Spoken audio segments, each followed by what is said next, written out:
She's not afraid to do what it takes to achieve what she wants to do. You disgust me.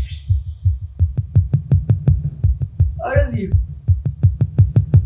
And your lives that have to be loved at all costs.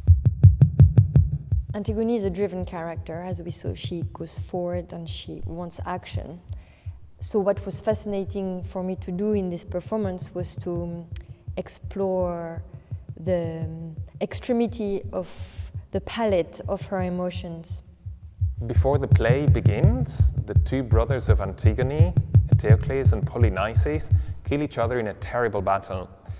When we meet Antigone, she's not only mourning, but she's also outraged.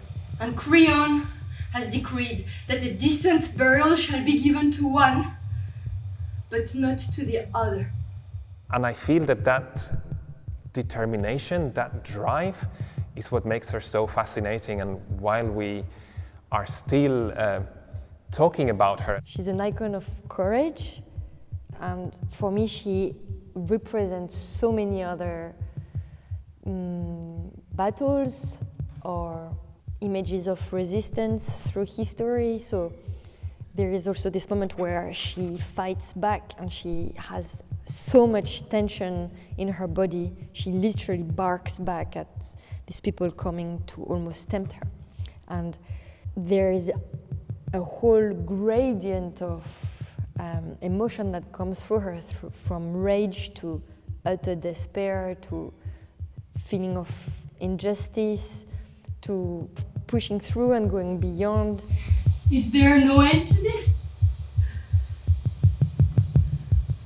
Every breathing moment, every damn thought steeped in suffering. Has our family not suffered enough?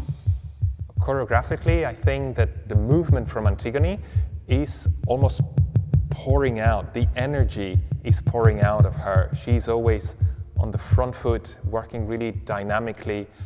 Sometimes I almost feel that she's going to turn her body inside out. There is so much that she just wants to action in the world. I get to play Antigone also in counterpart of her uncle Creon, which is another really fun scene of dynamic change. And in a way they are very similar. They are the most apart in their view, but they have a lot in common, and that's probably why they hate each other so much. I think that when we started the process, we were fascinated by her and a little bit almost blown away by that determination. And little by little, we started discovering also her complexity, the contradictions in the character. She drives her determination to the extreme. And I feel that that also can lead us almost to idolize her as a martyr, as somebody who is willing to go all the way. But that raises questions. Is that something that we want to be doing ourselves, that we want to promote? So it just throws up really interesting questions about how do we defend our own ideas, how do we bring them into the world, and what sort of change we want to see in the world.